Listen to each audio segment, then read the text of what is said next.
Paz do Senhor, meus irmãos. Amém? Saúdo a todos com a paz do Senhor, os irmãos que estão aqui na igreja, aqueles que estão assistindo pelo YouTube. Também nós louvamos a Deus pela vida de vocês. Eu gostaria de orar, gostaria que você que está aqui conosco na igreja, você que está na sua casa, você pudesse agora fechar os seus olhos para nós darmos início a mais um culto de estudo, mais uma aula que nós vamos ter sobre essa palavra abençoada, sobre 2 Coríntios, o livro de Paulo para a igreja de 2 Coríntios, onde Paulo vai falar hoje, vai discorrer sobre a graça e a misericórdia e a bênção de você poder pregar a palavra do Senhor. Você pastor, você membro de igreja, independente da tua função no rol da igreja, o importante é que nós possamos levar a palavra de Deus para as outras pessoas. Isso é uma bênção, isso é uma dádiva, e Paulo vai deixar isso muito claro nessa lição, nesse dia. Então nós vamos orar.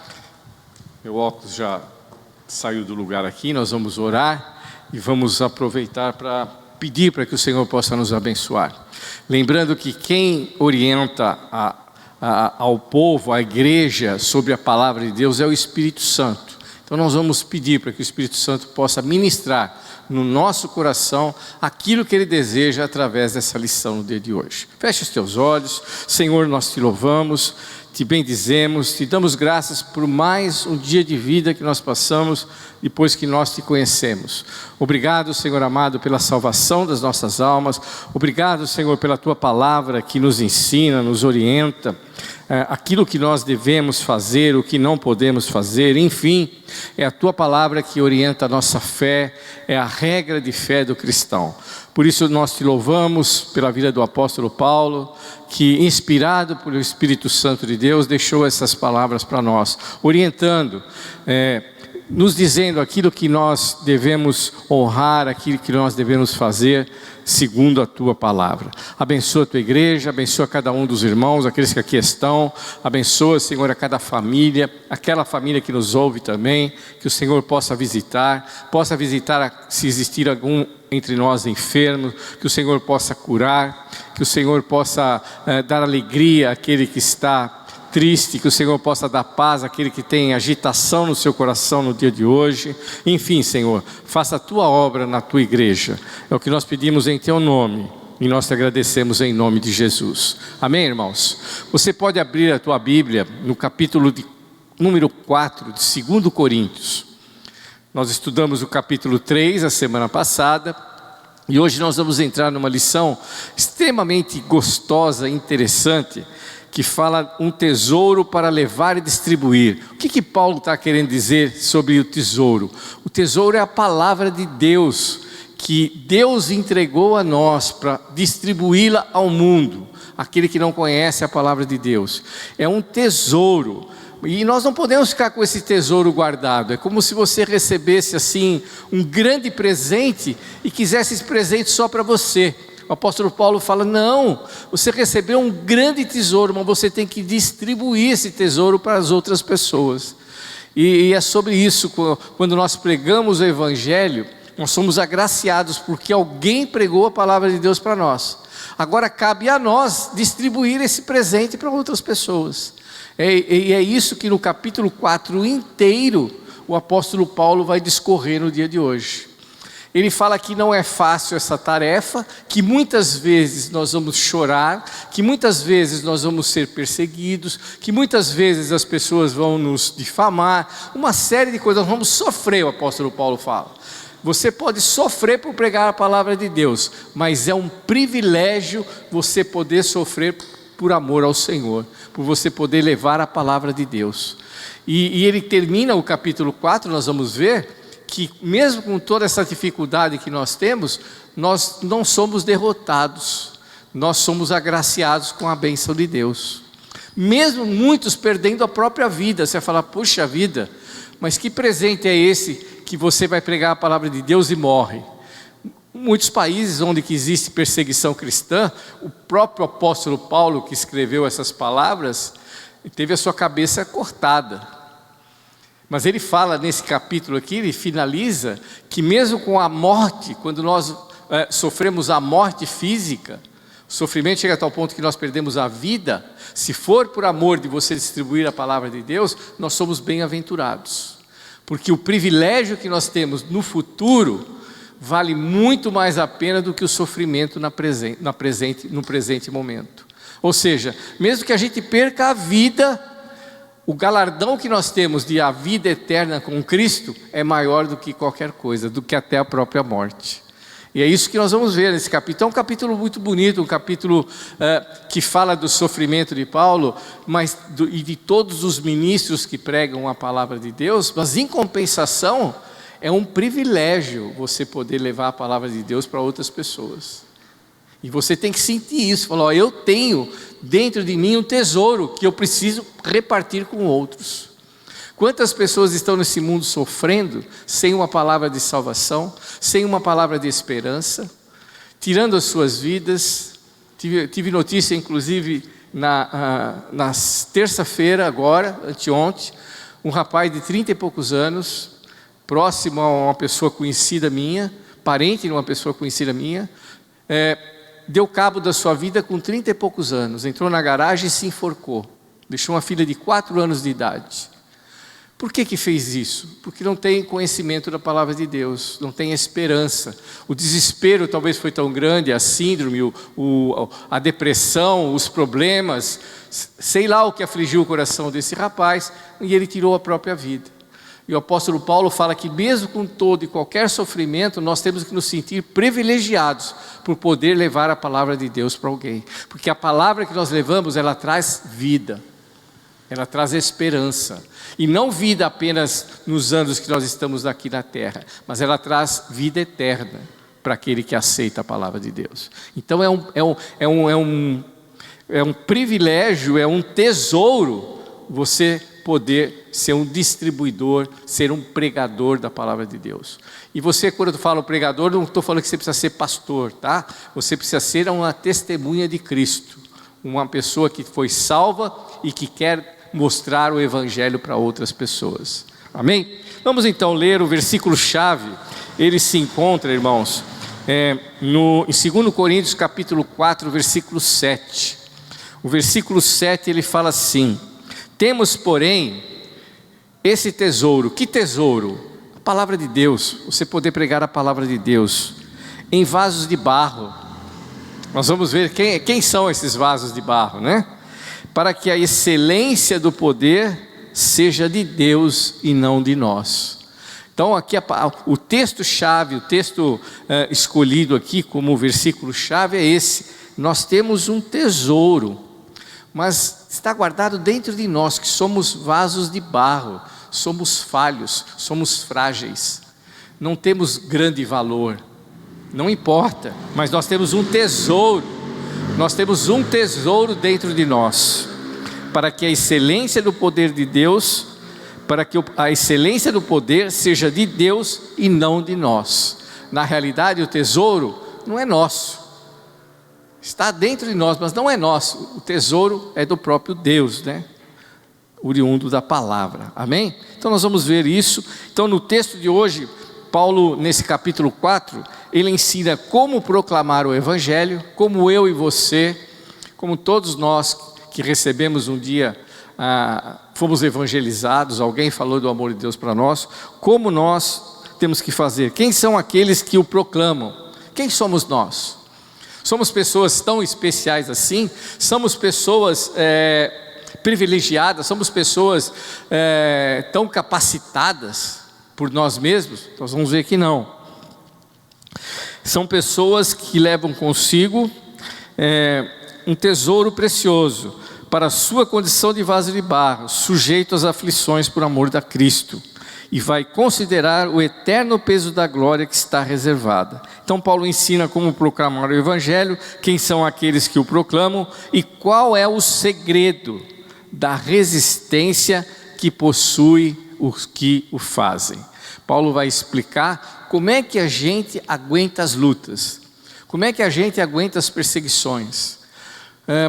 os pastores, ele está falando aqui uma palavra apostólica, porque lembre-se que ele está escrevendo essa carta para defender o seu apostolado, que foi criticado por alguns irmãos lá da igreja de Corinto. Muitos alegando que Paulo não era nem apóstolo, não podia nem ser chamado de apóstolo. Foram incitados por falsos mestres, falando que Paulo não poderia se assumir como um apóstolo. Então Paulo está fazendo a sua defesa. Então aqui nós vamos ver que, embora nós sejamos fracos, nós vamos ver que a gente resiste a tudo isso, as pessoas nos caluniando, as pessoas nos criticando. Qual é o pastor que não é criticado dentro de uma igreja? Todos os pastores são criticados.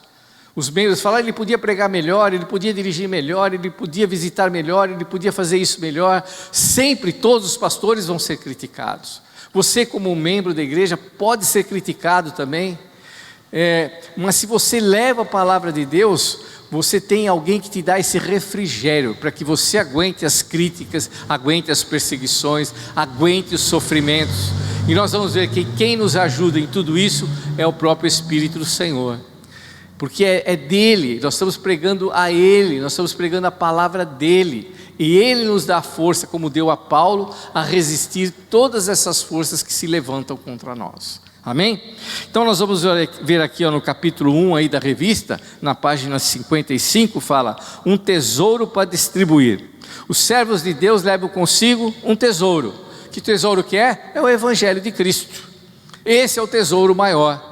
Você vai falar, puxa, poderia ganhar na loteria, poderia ganhar na loto, ser um cara rico. Não, não existe tesouro maior do que você já recebeu de Deus, que é o Evangelho da salvação, que é a promessa de um dia você poder morar na eternidade com o Senhor, de você ter paz infinita, não ter mais luta, não ter mais dor, não sentir saudade, não ter mais nenhum tipo de infortúnio. Esse é o verdadeiro tesouro, e só nós temos acesso a isso quando nós aceitamos o Evangelho. Quando alguém prega para nós esse Evangelho, aí caem as escamas dos nossos olhos que nós não conseguimos ver, e nós vemos que nós somos mais do que ricos, mais do que privilegiados. Jesus falou que nós somos bem-aventurados, mesmo que choramos, mesmo que soframos, nós somos bem-aventurados, mais do que felizes, mais do que ricos, mais do que qualquer coisa. Então aqui, olha, esse é o tesouro que nós temos. Tal tesouro recebido por misericórdia. É o item 1. Se você ler comigo o capítulo 4, versículo 1, você vai ver que Paulo fala sobre isso, que nós recebemos esse ministério pela misericórdia de Deus. E é verdade. Como é que você ouviu falar de Jesus Cristo? Como é que alguém chegou para você e começou a falar que existe um Deus que morreu no teu lugar, alguém que veio a esse mundo, sofreu, pagou o preço do teu pecado? Nós não queríamos ouvir nada disso, nós queríamos viver a nossa vida, nós estávamos afastados de Deus, estávamos com os nossos olhos cerrados, os nossos ouvidos fechados para a palavra de Deus. Mas pela misericórdia de Deus, nós pudemos ouvir essa palavra, e essa palavra calou no nosso coração. O versículo 1 está escrito assim, portanto, tendo esse ministério pela misericórdia que nos foi outorgada, não desanimamos. Paulo falou, olha, eu recebi foi pela misericórdia. Eu era um perseguidor da igreja, eu mandava matar os cristãos, eu mandava perseguir a igreja de Cristo, mas pela misericórdia essa palavra chegou até mim, e hoje eu distribuo essa palavra. E da mesma forma nós somos recebidos por misericórdia. Todos os servos de Deus precisam estar conscientes de que o ministério de valor excelente lhes foi dado pela misericórdia de Deus. Foi Deus que nos amou primeiro. Nós temos que aprender isso de uma vez por todas. O processo de salvação teve início não em nós, mas no próprio Deus. Se Deus não amolecesse, se o Espírito Santo não amolecesse o nosso coração, nós não ouviríamos a palavra da verdade, nós não ouviríamos o Evangelho. Então a misericórdia de Deus é que trouxe o Evangelho até nós. Amém? Paulo não estava esquecido de que havia sido um perseguidor da igreja, que havia feito coisas totalmente indignas para que recebesse uma tarefa tão nobre de agora ser um apóstolo de Cristo, ser um embaixador de Cristo. ser uma testemunha de Cristo. Ele falou: eu não merecia isso, é só a misericórdia de Deus que me concedeu essa dádiva, esse presente, foi a misericórdia. E ele escreve isso aqui no versículo 1, aleluia. Pela mesma misericórdia não somos eternamente condenados. O que estava para nós preparado por Satanás era a morte eterna. Devido ao nosso pecado, que nós nascemos com ele, o que estava preparado para nós era a morte eterna, a separação de Deus. E nós foi apresentada uma ponte que ligava a nós pecadores ao próprio Deus, que é Cristo Jesus. Isso através do Evangelho da salvação de Cristo Jesus. Então essa foi a misericórdia que agiu em nosso favor.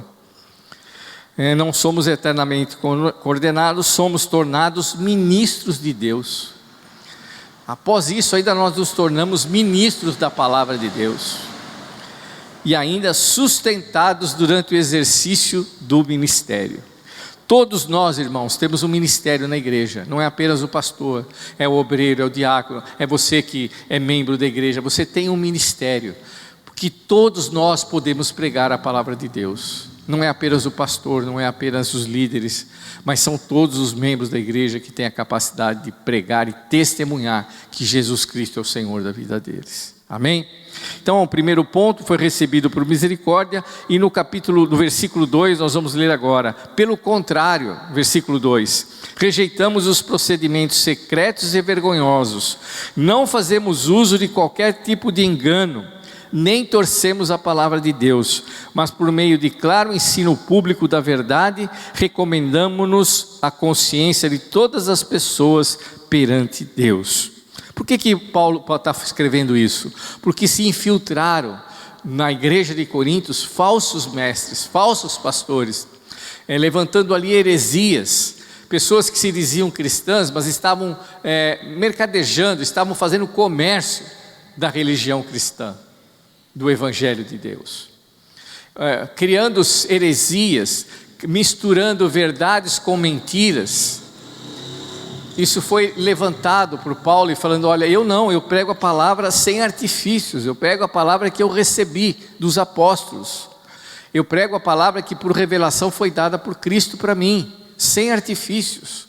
E já existia na igreja de Corintos daquela época os judaizantes que se convertiam ao cristianismo e que chegaram falando que eles tinham que manter as mesmas tradições judaicas, que os homens tinham que fazer a circuncisão, tinham que participar das festas, sacrifícios, mas continuavam falando que eram de Jesus, que Jesus era Senhor da vida deles, e ensinando isso como verdade. Na realidade é uma heresia, distorcendo a verdade do Evangelho. E Paulo fala que não, nós temos que anunciar a palavra sem usar de artifícios, ocultando coisas vergonhosas. Outra coisa, encobrindo.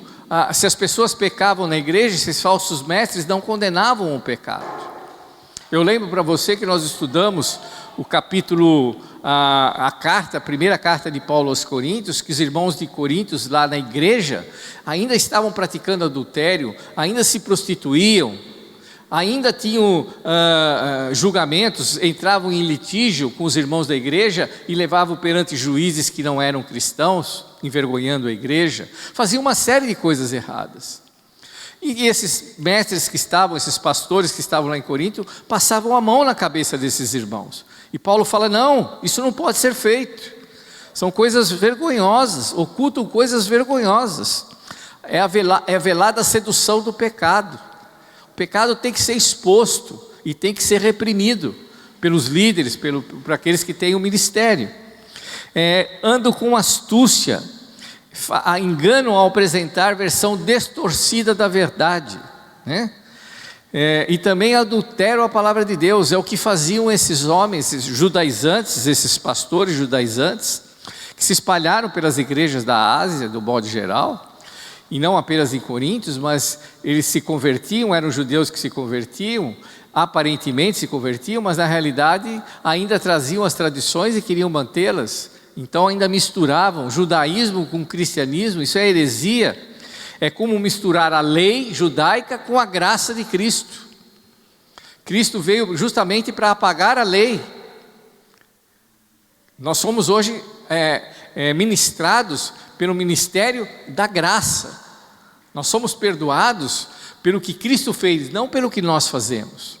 E esses falsos mestres lá da igreja de Corinto estavam ensinando que ainda eles tinham que guardar todos os mandamentos, que eles não podiam, os 600 e poucos mandamentos que existiam, eles não podiam falhar em nenhum deles. A lei tinha que ser cumprida na totalidade, e isso estava sendo ensinado na igreja. E Paulo fala, hoje não, hoje nós temos a graça de Cristo, nós somos salvos não pelos nossos méritos, nós somos salvos pela graça do Senhor Jesus Cristo, amém, irmãos? Então, essas heresias não cabem num ministério sadio, é isso que Paulo está falando aqui. Vamos continuar aqui, o que nós temos aqui para continuar lendo. No capítulo 3 aí na revista, página 56, que era encoberto para os cegos. Vamos ler o que o apóstolo Paulo quis dizer com essa palavra. Leia comigo o versículo 3 e o 4 do capítulo 4. Versículo 3. Contudo, se o nosso evangelho está encoberto para os que estão perecendo, é que está encoberto. Contudo, se o nosso evangelho está encoberto, para os que estão perecendo, é que está encoberto.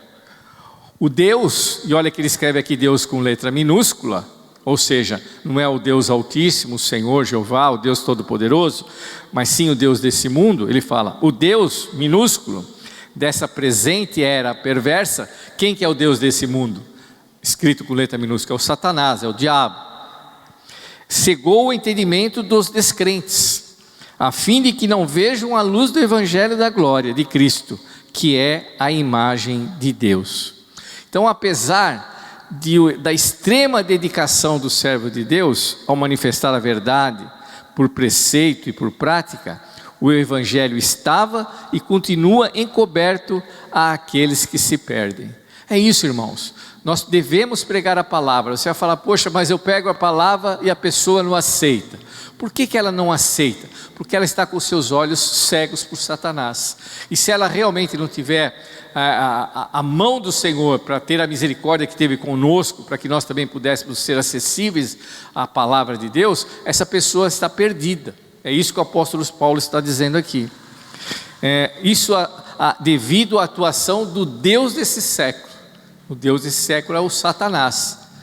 Ele é o príncipe, desse mundo, de cegar o entendimento dos homens para que se mantenham na escuridão espiritual. Tais homens não conseguem contemplar a luz do evangelho de Deus. Então, por isso que Paulo fala para eles continuam cegos. Eles continuam no engano. Eles foram cegos e eles não tiveram as suas vistas abertas. Tais homens não conseguem contemplar a luz do evangelho de Deus manifestada em Cristo Jesus. Abra comigo João capítulo 8, versículo 12. Vamos ver o que fala a palavra de Deus, o próprio Cristo. João capítulo 8, só esse versículo nós vamos ler. João capítulo 8, versículo 12. Foi citado aqui como referência. Está escrito assim, no versículo de número 12. João, Evangelho de João, capítulo 8, versículo 12. Falando novamente ao povo, disse Jesus: eu sou a luz do mundo. Aquele que me segue não anda nas trevas, mas terá a luz da vida. Entende, irmãos? Você pode pregar a palavra, se a pessoa não aceitar essa palavra, ele vai continuar em trevas. O próprio Cristo falou isso. E aqui o Paulo reprisa que mesmo nós sendo assim, vamos dizer assim, nós sendo ministros dignos e que apresentam a palavra de Deus, se a pessoa não aceita, essa pessoa infelizmente continua cega espiritualmente. E o seu futuro, o futuro da sua alma é o inferno, não é os céus. Amém? Evidente que toda ação do Deus desse século está em perfeita harmonia com o controle absoluto de Deus. Nada acontece sem a permissão do Senhor soberano. Nós lembramos isso, o diabo só age até onde Deus permite. Eu gosto de Lutero, que ele escreve isso, que o diabo é como um grande cão furioso, um cão raivoso, um cão que ninguém tem domínio sobre ele, só que a gente esquece que esse cão, ele só vai até onde a coleira dele puder ser esticada. Se ele está preso numa corrente, ele vai até onde a corrente, o dono dele permite que ele vá. E assim é Satanás. Deus permite que vá só até um determinado momento, porque Deus é soberano, Deus é poderoso. O diabo não é Deus, o diabo é criatura, foi criado por Deus. O único que é Deus é o Senhor, na Santíssima Trindade, Deus Pai, Deus Filho e Deus Espírito Santo. Amém, irmãos? Então, aqui está encoberto para os cegos. Mas vamos ler o versículo 5 e o versículo 6 para complementar. Ele é escuridão para aqueles que não aceitam, mas é luz para aqueles que aceitam. Versículo 5 diz: pois não pregamos a nós mesmos, mas a Jesus, o Senhor, e a nós mesmos como vossos servos por causa de Jesus. Versículo 6: porquanto foi Deus quem ordenou, das trevas resplandeça a luz, pois Ele mesmo resplandeceu em nossos corações para a iluminação do conhecimento da glória de Deus na face de Cristo Jesus. Amém? Então, irmãos, nós somos iluminados pelo próprio Deus, e aí o Evangelho tira as escamas que cerravam as nossas vistas, né? As trevas foram banidas pela luz, a luz do Evangelho, a luz do Evangelho. A conversão se dá quando o homem é iluminado com um resplendor que revela a verdadeira natureza de Cristo. Aleluia, aleluia. Em cuja face se vê a glória de Deus. Talvez Paulo tenha escrito isso devido à sua própria experiência. Como é que ele conheceu a Jesus Cristo? Quem pode me dizer aqui? Quem conhece a passagem de Atos capítulo 9? Como é que Jesus apareceu para Paulo? Vamos lá, Marquinhos. Um clarão. E aqui Paulo usa essa imagem do clarão que o Marquinhos está falando. O que o clarão fez? Iluminou. Deixou ele cego. Mas ao mesmo tempo, quando Ananias orou por ele, o que aconteceu com os olhos dele? Caíram escamas e ele passou a enxergar. E ele aceitou o Evangelho. Então, ou seja, o clarão que apareceu para ele, Jesus, o Evangelho, Jesus, o Senhor, trouxe luz para a vida de Paulo. E ele usa essa expressão aqui. Quando nós pregamos o Evangelho para alguém e essa pessoa não aceita, ele continua cego. Ele continua na escuridão. Mas se ele aceitar, a luz do Evangelho ilumina a sua vida para a salvação. Amém? Então ele usa aqui ele usou aqui escrevendo esses versículos, essa parte da carta, essa frase da carta aos Coríntios, talvez da própria experiência dele. O Evangelho para Paulo foi um momento de um clarão intenso e que Deus se revelou para ele. Vocês lembram da passagem direitinho em Damasco, quando Paulo pergunta o que era aquilo? E fala: quem é você? Ele fala: eu sou Jesus que você persegue, e você vai se tornar um vaso poderoso na minha mão para levar a palavra para os gentios e assim por diante. Está lá no capítulo 9 de Atos dos Apóstolos. Então, essa experiência iluminou a vida do apóstolo Paulo. Então nós vamos entrar agora no capítulo 2 da lição, que está os versículos 7 em diante, que fala um tesouro em vasos de barro. Realmente, irmãos, nós carregamos um tesouro valiosíssimo dentro de nós, que é a palavra de Deus, é o Evangelho. É algo que você fala: puxa, eu posso dar um presente para uma pessoa, mas um presente caro, um presente especial. Você fala: eu posso. Eu simplesmente anuncio o Evangelho para essa pessoa. Eu estou dando um presente imenso para ela. Um presente que não tem preço. Ela não poderia pagar com dinheiro. Ela não teria capacidade de pagar com dinheiro. É isso que o apóstolo Paulo fala que nós carregamos dentro de nós. Paulo tinha essa responsabilidade, essa ciência de que ele, como ministro, como apóstolo, ele carregava assim um tesouro dentro dele. Tesouro valiosíssimo. Porque ele sabia que com essa pregação da palavra de Deus, ele podia tirar a pessoa do inferno para os céus.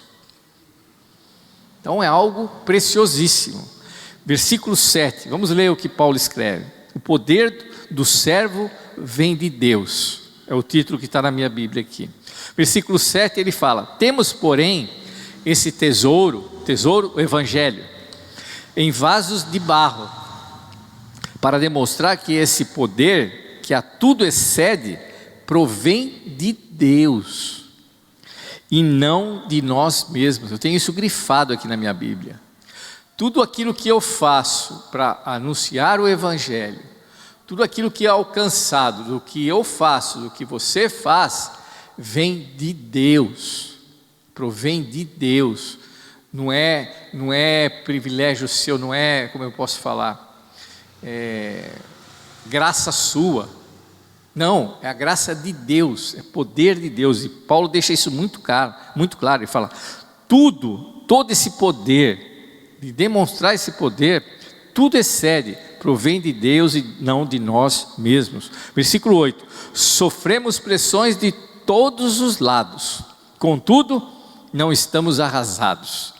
Ficamos perplexos com os acontecimentos, mas não perdemos a esperança. Somos perseguidos. Quem é que prega a palavra de Deus e não é perseguido? Qual o pastor que não sofre perseguições dentro da igreja?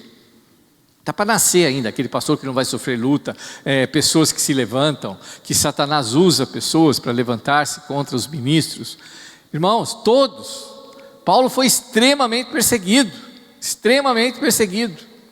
por judeus, pelos próprios irmãos, pelos romanos, teve a sua cabeça decepada. Então todos são perseguidos, somos perseguidos, mas jamais desamparados. Versículo 9, abatidos, mas não destruídos, trazendo sempre no corpo o morrer de Cristo, o morrer de Jesus, para que a vida de Jesus da mesma forma seja revelada em nosso corpo. Pois nós que estamos vivos somos cotidianamente entregues à morte por amor a Jesus, para que a sua vida, deixa eu ler, versículo 11, para que a sua vida também se manifeste em nosso corpo mortal. Então, irmãos, carregamos isso num vaso de barro, temos esse tesouro. Quando ele escreve isso no vaso de barro, para dizer, é a condição nossa. Ele continua aqui no capítulo, no item 1 da página 57, que quem são esses vasos frágeis? Por que ele usa essa figura dos vasos frágeis, vasos de barro? Nós lembramos que na época de Paulo, na época de Cristo, esses vasos de barro, os vasos que guardavam coisas preciosas, coisas valiosas, eram colocados em vasos de bronze e assim por diante. Mas aquilo que não tinha muita significância era guardado em vasos de barro. Inclusive as lamparinas que serviam de luz, elas eram feitas de argila, de barro, e pequenas lamparinas, colocava-se ali o azeite, um pavio e ficava acesa. E não tinha valor nenhum. Se caía a lamparina, custava baratinho você comprar outra na feira. Era barato, você ia lá no mercado e comprava outra. E ele fala, nós que levamos o Evangelho, nós levamos algo precioso, mas nós na realidade somos como um vasinho de barro. Essa lamparina aí que a gente joga fora e substitui.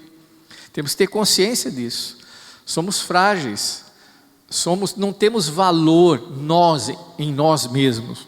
O valor que nós temos é o que nós carregamos dentro de nós, que é a palavra de Deus, é o Evangelho, é o Espírito Santo. Esse é precioso, mas a nossa vida em si, Paulo fala, nós valemos como um vasinho que não tem honra nenhuma. Não somos um vaso caro, somos um vaso barato. Pode ser de referência às pequenas lamparinas que existiam lá naquela época, né? Colocava azeite para iluminação, encontrava-se nas casas do Oriente Antigo, eram de baixo preço e se quebravam com facilidade. Com o uso dessa figura, Paulo compara a si mesmo e aos demais mensageiros de Deus. Então nós, pregadores da palavra de Deus, você que testemunha do poder de Deus para o teu vizinho, para a tua família, para o teu conhecido, para aquele que trabalha contigo, você é um vaso de barro, algo muito frágil e pouco valor, mas você leva um tesouro imenso dentro de si, excelência do poder que pertence a Deus, e não a qualquer líder dentro da igreja. Não pertence ao pastor, ele não tem valor, eu não tenho valor, você não tem valor, mas o que você carrega dentro de si, o que aquele que prega a palavra de Deus carrega dentro de si, isso é valiosíssimo. E aí vem vasos que não se deixam destruir, como nós lemos aqui no capítulo 8, versículo 8 e versículo 9. Sofremos pressões de todos os lados. Paulo foi perseguido, irmãos? Você já leu sobre a vida de Paulo aí nos vários livros que Paulo escreveu? Ele escreveu 2/3 do Novo Testamento. Então, se você lê Gálatas, lê Efésios, lê Timóteo, Colossenses, Efésios, todos os livros que Paulo escreveu, você vai ver que ele sempre sofreu perseguições. Em Efésios ele foi condenado à morte, porque ele chegou em Efésios pregando a palavra, e os artesãos da cidade simplesmente queriam matá-lo, porque eles perderam a fonte de renda deles. Eles faziam estatuetas da deusa Afrodite, e simplesmente eles perderam aquilo que era fonte de renda para eles.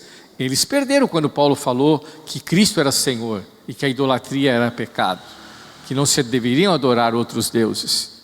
Simplesmente quiseram matar a Paulo. Por isso Paulo escreve lá em 1 Coríntios, que nós estudamos, que ele sofreu grande perseguição em Éfeso. Foi condenado à morte por pregar a palavra de Deus. Mas ele fala, mesmo que nós soframos tudo isso, nós somos atribulados, mas não angustiados. Somos submetidos a todo tipo de aflição, opressão física e espiritual, mas não limitados ou impedidos de anunciar o Evangelho. Paulo, irmãos, ficou preso durante anos numa casa em Roma, que ele pagava aluguel e tinha soldados dia e noite vigiando a vida dele. Ele não podia sair da casa. Mas impediu Paulo de pregar a palavra? Quantas cartas Paulo escreveu dentro dessa casa, preso? Quantas cartas foram escritas dentro da cadeia? Não apenas enquanto ele esteve naquela casa preso, mas quando ele estava na cadeia, em Mamertina, na cadeia onde ele foi sentenciado à morte em Roma. Escreveu Timóteo, 2 Timóteo. Escreveu cartas de dentro da cadeia. Cartas que nós lemos até os dias de hoje, que orientam a nossa vida e a nossa fé. Ele não deixou de pregar a palavra de Deus. Ele falou, angustiado sim, mas não impedido de anunciar o Evangelho. Enquanto Paulo estava preso, ele pregou o Evangelho para todos os soldados que ficavam 24 horas com ele. E ele escreve em uma das cartas dele, aqueles que estão comigo aqui em Roma vos saúdam, dizendo aos irmãos. Quem eram aqueles que estavam com ele em Roma? Os próprios guardas que se converteram ao Evangelho e se transformaram em irmãos. Se tornaram em cristãos. E Paulo escreve, eu e os irmãos de Roma vos saudamos. Ou seja, quem eram? A guarda romana, que foi colocada ali para guardar a vida de Paulo, para que ele não fugisse. Eles foram convertidos pelo apóstolo Paulo, usados por Paulo, usado pelo Espírito Santo para convertê-los. Então ele não foi impedido de pregar a palavra de Deus. Mesmo estando preso, estando encarcerado, irmãos, ele escreveu a carta a Timóteo e assim por diante. Perplexos, no versículo 8, ele fala, perplexos sim, mas não desanimados. Nós cantamos esse corinho de vez em quando na igreja, né? Perplexos, mas não desanimados. Com dúvidas, verdade, quantas vezes se levantam dúvidas na cabeça do líder, daquele que prega a palavra. Às vezes fica desorientado diante de certas circunstâncias, é verdade. Mas não sem a capacidade de reagir ou encontrar uma saída, porque o Senhor está com o seu líder, está com você, está comigo, mesmo quando nós somos perseguidos, mesmo quando a gente fala não tem saída, o Senhor dá a saída, o Senhor dá o escape. Então ele fala aqui, perplexos mas não desanimados. Versículo 9, olha o que fala Paulo no versículo 9. Somos perseguidos, mas jamais desamparados. Irmãos, você pode ser perseguido, seus inimigos podem se levantar, mas em momento nenhum o Senhor vai te abandonar. Jesus falou que Ele estaria conosco todos os dias da nossa vida, até os confins dos séculos. Então, Paulo estava preso numa prisão, os amigos o abandonaram, Demas e todos os outros, mas ele falou: o Senhor nunca me abandonou. Ele escreve isso lá em 2 Timóteo. Todos me abandonaram. Aqueles irmãos da fé, da igreja, abandonaram Paulo. Mas ele fala: o Senhor não me abandonou. Paulo se apresentou perante os juízes lá em Roma e não tinha ninguém do lado dele. Não tinha nenhum irmão, não tinha nenhum advogado, nada. Ele fala: mas o Senhor estava lá comigo. Então, quando nós temos esse tesouro dentro de nós e nós pregamos a palavra de Deus, nós podemos ser perseguidos, mas não desamparados. Podemos muitas vezes nos abater.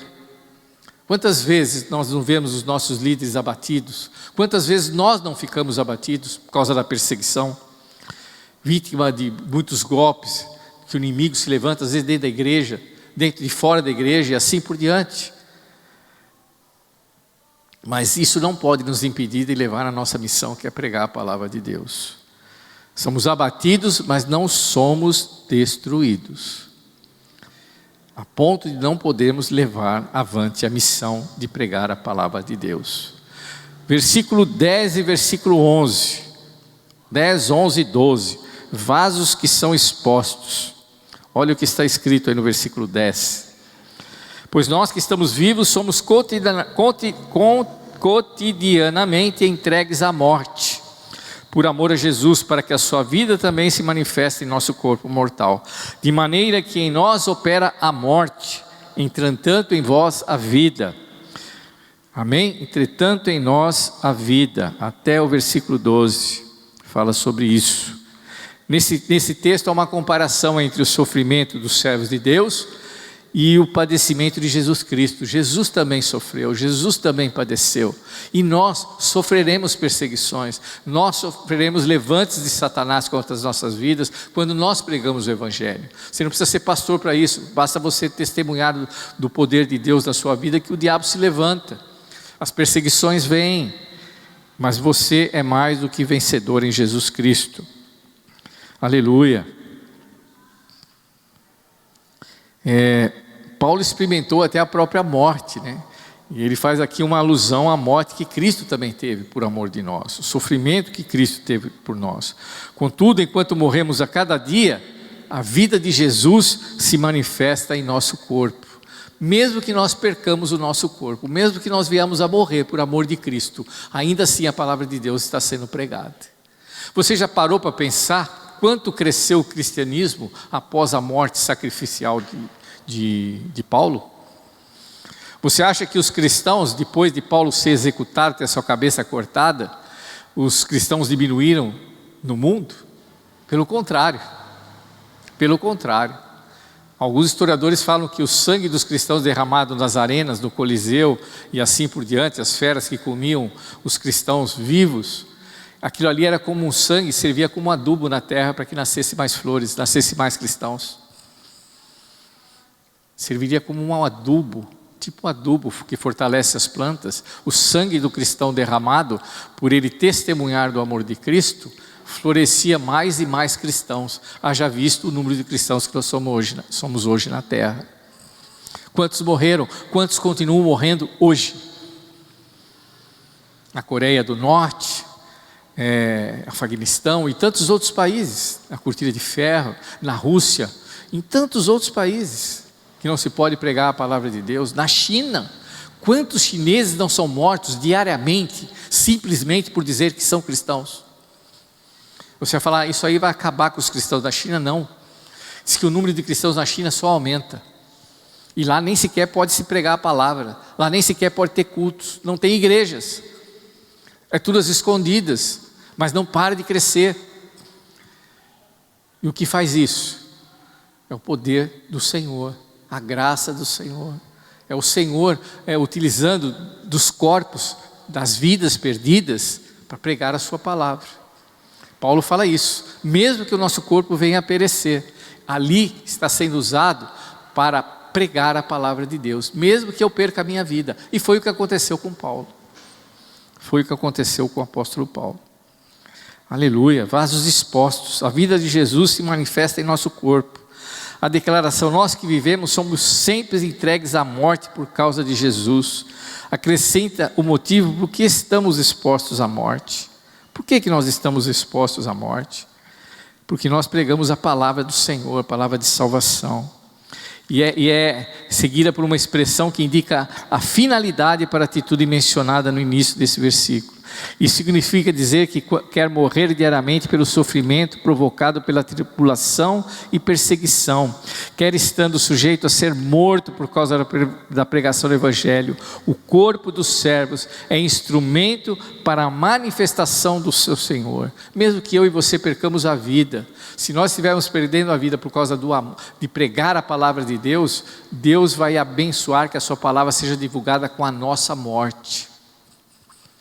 Eu li um livro já faz muito tempo, não vou me lembrar do nome do autor, não vou me lembrar do nome do missionário, mas ele foi, eu sei que era na África, no continente africano, e esse homem passou anos e anos pregando a palavra do Senhor para tribos assim muito afastadas, tribos que eram muitos canibais, etc. E esse missionário, era um missionário, eu não lembro se ele era americano ou outra nacionalidade, ele passou anos pregando a palavra de Deus, até que ele foi morto. E as pessoas não se convertiam, não existiam conversões, grandes conversões, e ele pregando, ele, a mulher, pregando vários e vários anos, e não existiam quase conversões. Após a sua morte, foi tão divulgada, foi tão comentada a morte desse missionário, que após isso, milhares de pessoas se converteram no território africano, devido à morte desse missionário. É isso que o apóstolo Paulo está falando aqui. Mesmo que o Senhor use a nosso corpo para pregar o Evangelho, se for assim, amém, que as pessoas recebam a luz do Evangelho. E foi o que aconteceu com esse missionário. Muitos se converteram somente depois com a notícia da morte dele. Nós não entendemos, nós não temos explicação para isso. Mas essa é a ciência do Evangelho. A palavra de Deus diz que o Evangelho não veio para os sábios, ele veio para os loucos desse mundo. Não existe forma de você explicar o poder de Deus. Só existe a forma de nós sentirmos o poder de Deus. Não tem como explicar a magnitude, o poder do nosso Senhor. Nós só podemos senti-lo. Não tem explicação lógica científica para ele. Nós podemos sentir, observar, mas não tem explicação humana. Nossa mente é finita, a nossa mente ela é limitada, e o nosso Deus é ilimitado, Ele é todo poderoso. E Ele pode usar a nossa morte para trazer pessoas para Cristo. É isso que o apóstolo Paulo fala. E isso deve trazer alegria no nosso coração, e não tristeza. Isso tem que trazer euforia, para que você continue pregando a palavra de Deus. O intuito dessa carta e desse capítulo em especial do apóstolo Paulo, ele está incitando aos irmãos de Corinto, que eles não desanimem em pregar a palavra de Deus. E ele cita o próprio Paulo, ele se cita a si próprio, como acontece com ele. Ele é perseguido, ele é muitas vezes abatido, ele muitas vezes condenado à morte, etc. Mas que nunca deixa de pregar a palavra de Deus. Ele quer usar o exemplo dele, que os irmãos façam da mesma forma lá em Corinto. E que você hoje faça da mesma forma que você está ouvindo aqui. Que mesmo que você sofra perseguições, mesmo que você sofra lutas, críticas no teu ministério, no teu modo de viver, que você possa não desanimar, não ficar abatido, pelo contrário, que você possa se fortalecer no Senhor, tendo em mente que você carrega um tesouro incalculável, mesmo você sendo um vaso de barro, um vaso de pouco valor. Muito bom isso, amém? Razões para não desanimar. Nós vamos continuar lendo agora o versículo 13. Por que nós não temos que desanimar de pregar o Evangelho? Porque mesmo sendo perseguido numa igreja, Paulo foi praticamente escorraçado da igreja de Corinto, sendo que ele foi o fundador da igreja de Corinto, foi o primeiro pastor, foi o missionário que levou os irmãos de Corinto a conhecer a Cristo. E ele teve, uma visita que ele fez após a primeira carta, ele foi mal recebido na igreja. Ele ficou até com receio de voltar na igreja, escreveu outra carta. Uma carta que não consta do cânon, não consta da Bíblia, seria a segunda carta. Essa que nós chamamos de segunda, realmente foi a terceira carta de Paulo à igreja de Corinto. A segunda, ela se perdeu, ela não entrou no cânon bíblico, ela não faz parte da Bíblia, mas Paulo escreveu uma segunda carta, porque Paulo não queria voltar para a igreja e ser tão mal recebido como ele foi, da vez que ele foi lá, que ele foi lá repreendeu os irmãos na primeira carta, escreveu aquela carta dura, e ele foi mal recebido. Os irmãos, muitos não aceitaram a repreensão do apóstolo, do pastor Paulo, que para eles era pastor, era o primeiro pastor da igreja deles. Muitos haviam se convertido com ele e se levantaram contra ele. Mas aí Paulo vai dar algumas razões para nós não desanimarmos na distribuição do tesouro, de nós não desanimarmos de continuar pregando a palavra, não desanimarmos mesmo que nos caluniem, que nos difamem, que se levantem contra nós, seja pelo qual for o motivo, que nós não entramos nesse desânimo. A despeito das aflições, as quais Paulo já havia referido, o presente texto expõe algumas razões para que o servo do Senhor continue o ministério da distribuição do tesouro, o Evangelho. Abra comigo aí então no Evangelho, no 2 Coríntios 4, versículo 13. Olha o que ele diz no versículo 13, vou ler aqui, os irmãos acompanhem. Assim está escrito: cri, por isso declarei, com esse mesmo espírito de fé, nós igualmente cremos, e por esse mesmo motivo falamos. Então aqui o servo do Senhor, ele se alimenta diariamente do espírito de fé. O que não deixava Paulo ficar abatido era a fé que ele tinha no Evangelho. É a fé que ele recebeu um dia de próprio Cristo, de ter visto Cristo aparecer para ele naquele clarão. Aquilo alimentava ele diariamente, para que ele mesmo nas perseguições, nas lutas, nas prisões, ele não desanimasse.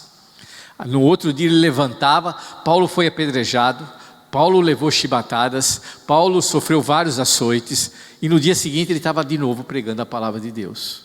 Como é que aguenta isso? Ele fala que ele se alimentava da fé. Paulo creu no Senhor e suas palavras nasceram dessa fé. Identifica-se com a fé do salmista. Abra comigo no Salmo 116, versículo 10. Olha o que o salmista escreve. Salmo 116. Faço questão de ler esse versículo aqui. 116, versículo 10. O salmista, ele também, já aqui, muitos anos antes de Paulo nascer, o salmista já havia declarado. No versículo 10 fala: conservei a confiança, ou seja, conservei a fé, mesmo quando dizia, estou sobremodo aflito.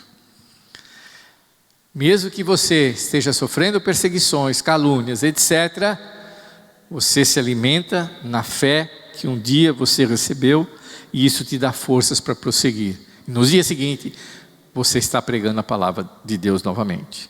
O cristão em que há a fé genuína não consegue deixar de falar da verdade do Evangelho. Amém, irmãos?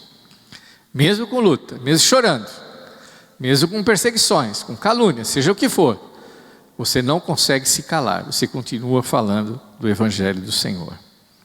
A promessa a ser lembrada está no versículo 14.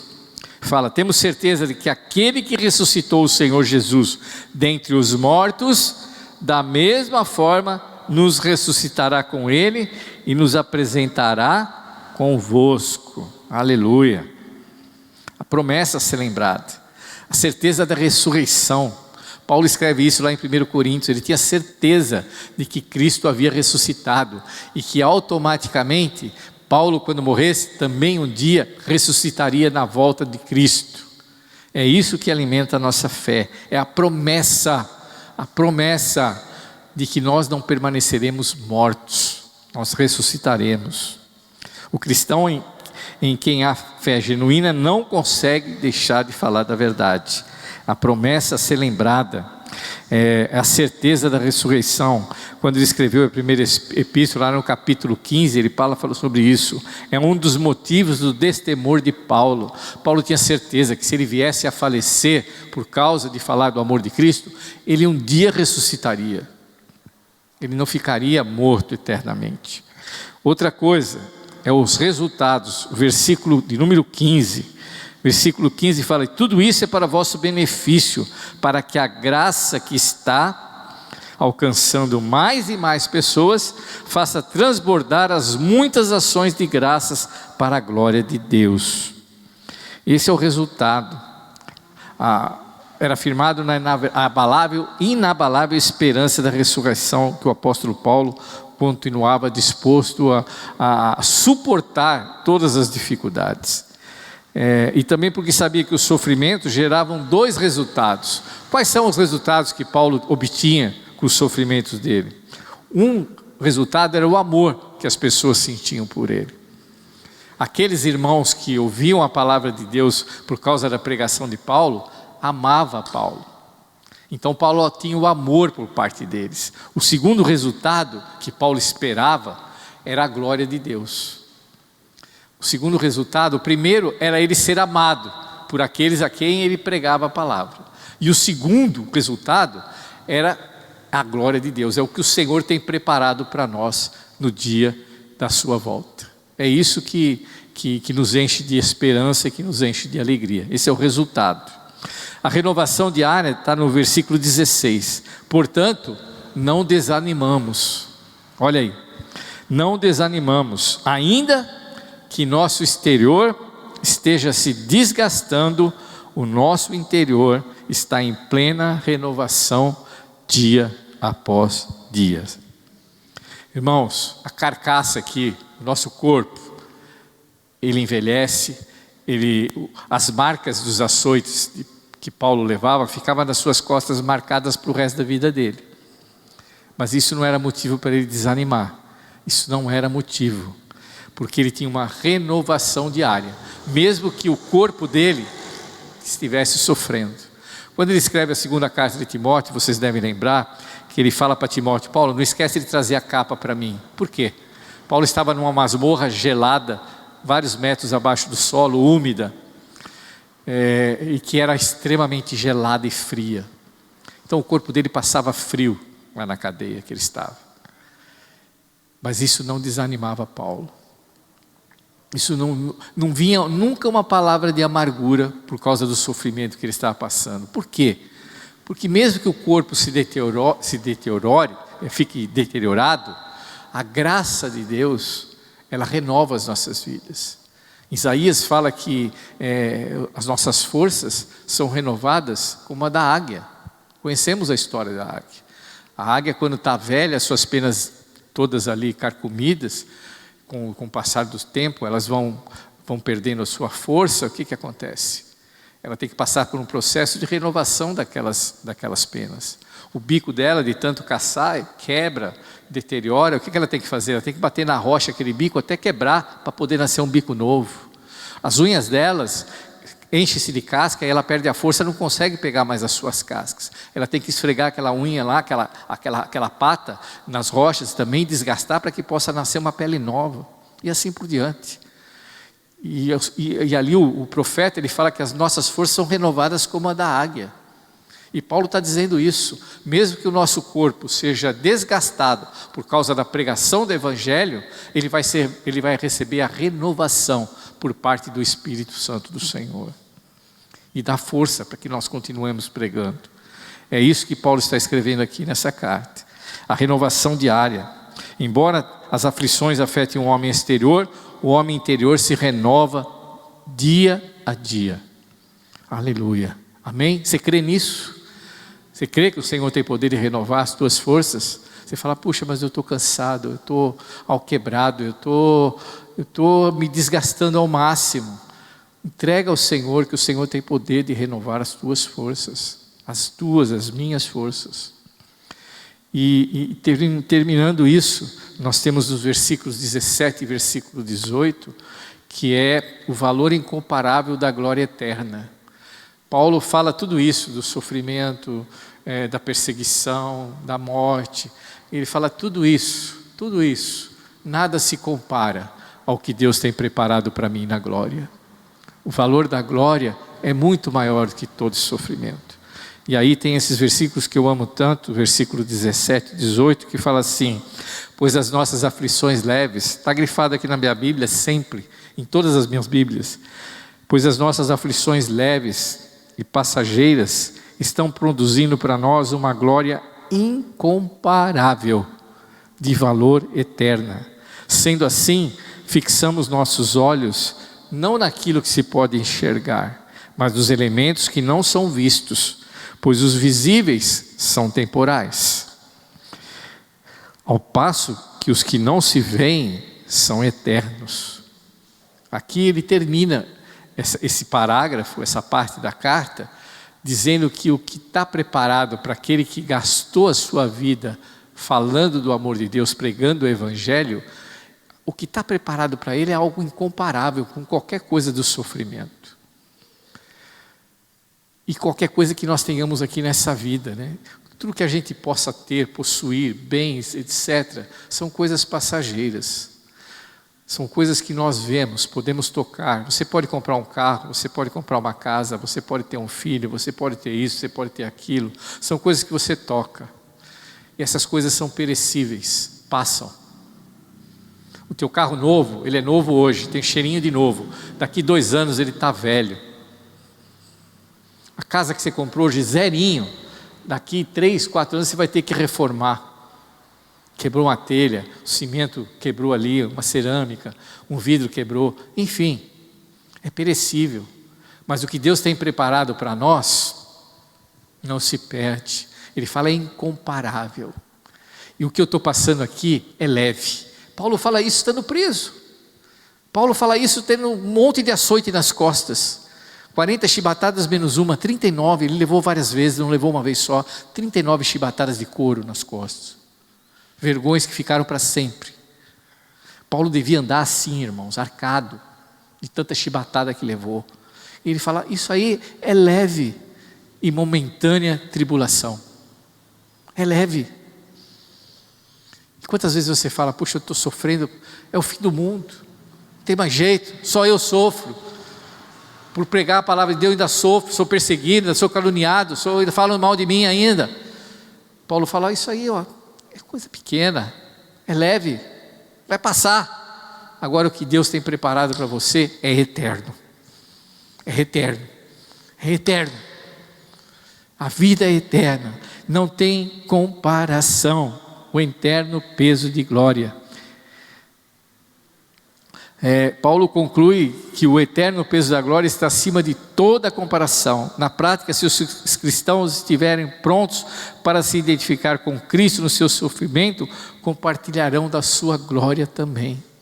Se você estiver disposto a sofrer por amor de Deus, aqui nós somos lembrados pelo Evangelho que nós também participaremos da glória do Senhor, não apenas do sofrimento. Está escrito isso em Romanos capítulo 8. Romanos capítulo 8, versículo 17. Nós participamos dos sofrimentos. Essas pessoas que são perseguidas, são mortas. Eles estão morrendo realmente por amor de Cristo, mas eles gozarão da glória eterna, eles terão um galardão diferenciado, e eles estarão eternamente na presença do Senhor, e nada compara-se a isso. Nada se compara. Por causa do valor incomparável da glória que está para ser revelada aos fiéis, não devem eles considerar como alvo da existência as coisas visíveis, mas as coisas que não se veem. Os sofrimentos, as coisas que são a experiência visível, têm caráter temporal, enquanto aquilo que por enquanto não é visível é de valor eterno e um dia será revelado. Irmãos, não ponha o teu coração nas coisas terrenas, porque isso vai ficar. Eu gostei de ler a história daquele cara que tinha uma Mercedes de ouro, né? E ele gostaria de, no seu túmulo, ser enterrado junto com a Mercedes de ouro. Que vantagem Maria leva? Ele está morto. Ele não pode mais passear com a Mercedes de ouro dele. Ele não pode mais guiar a Mercedes de ouro. Mas o que está preparado para nós nos céus, nós iremos desfrutar. Nós iremos desfrutar, e não 1 ano, 2, mas a eternidade na presença de Deus. Então, que tesouro levamos conosco, irmãos? Quero finalizar a aula com essa palavra. Nós já estamos aí já na última parte, eu quero só finalizar com isso. Que tesouro levamos conosco? mas não para o guardar, e sim para distribuí-lo. Não guarde o evangelho para você, não seja um agente secreto de Deus. Você é salvo e os outros que vão para o inferno. Não, que você distribua o tesouro que você tem, que você pregue também para aqueles que não têm a salvação, para que eles obtenham a salvação em Cristo Jesus. Entretanto, temos que cuidar para distribuir o evangelho de maneira clara, honesta e sincera. Não fazer como aqueles falsos cristãos lá de Corinto, que se infiltraram na igreja de Corinto e tentavam mercadejar, ou seja, comercializar o evangelho, tirar proveito, vender o evangelho como mercadoria. Quantas igrejas estão fazendo isso nos dias de hoje? Quantas igrejas passam o pano na cabeça dos seus membros, escondendo os seus pecados? Ou seja, eles pecam e fica por isso mesmo. Não é apontado de cima do púlpito o pecado do irmão. Paulo fala que o pecado tem que ser apontado, o irmão tem que ser corrigido, e se ele se arrepender, ele volta a fazer parte da igreja. Mas se ele não se arrepender, que ele saia. Mas não é passado pano sobre a cabeça do pecador. Então, irmãos, que a gente não comercialize o evangelho, que você distribua aquilo que você recebeu de forma digna, Não corremos o risco de cometer os mesmos erros que aqueles falsos líderes fizeram na igreja de Corinto. Essa é a palavra do capítulo 4. Nós estamos aqui estudando a defesa do apostolado de Paulo, ao mesmo tempo no que Paulo ensina como deve ser pregado, como deve viver o cristão, como deve viver o ministro, para que nós não incorramos em erros, assim como os irmãos ocorreram na igreja de Corinto. Amém? Que você possa ter em mente a responsabilidade que você tem, Nani. Esses são os irmãos que estão nós vamos ler. Obrigado, Nani. Você tem que ter em mente o que Cristo depositou nas tuas mãos para você levar para os outros. Você é uma testemunha do poder de Deus. Você não é um agente secreto, testemunhe, fale para quem você puder que Jesus Cristo é o Senhor, que Jesus é Salvador, que Jesus morreu na cruz por ele, por essa pessoa, e que Jesus também o ama e que o quer salvar. Que você possa pregar isso com genuinidade, com coisas simples, palavras simples, não precisa ser teólogo, não precisa ser um pastor formado, simplesmente dá o teu testemunho. Olha, eu era perdido, eu estava perdido, eu não tinha salvação, mas Cristo me salvou. Eu aceitei Cristo como meu Salvador e a minha vida mudou. É esse evangelho que Paulo fala para que eu e você pratiquemos. Esse tesouro não guarde para si, mas distribui para todos. Amém? Nós temos aqui alguns irmãos que estão assistindo a aula. Nós temos aqui a Osana Alves, quem mais? Ruth Alves pede oração por ela mesma, está muito gripada. O Roger também pede oração. Nós vamos orar então pela Ruth Alves. O Roger pede oração para ele, para a família. O Dimas está assistindo a aula também. A Sônia Anelli está assistindo a aula. O Pedro está lá em casa, também assistindo a palavra do Senhor. A irmã Denise, o Gerson, aleluia. A Nilce, Paula Ferreira Gonçalves também está lá assistindo em casa. A Silvana e muitos outros irmãos. Nós vamos orar por esses irmãos que pediram oração. Você que está aqui, por favor, fique de pé. Nós vamos orar para nós encerrarmos, mas nós queremos orar por esses irmãos que pedem oração. Orar por você também, se você tem algum pedido de oração, levante a sua mão, confesse ao Senhor a tua necessidade. Nós estamos diante de um Deus que tem poder de atender a tua necessidade, seja enfermidade, seja questões financeiras, seja relacionamentos quebrados, seja qual for o motivo que te leva a orar nessa noite.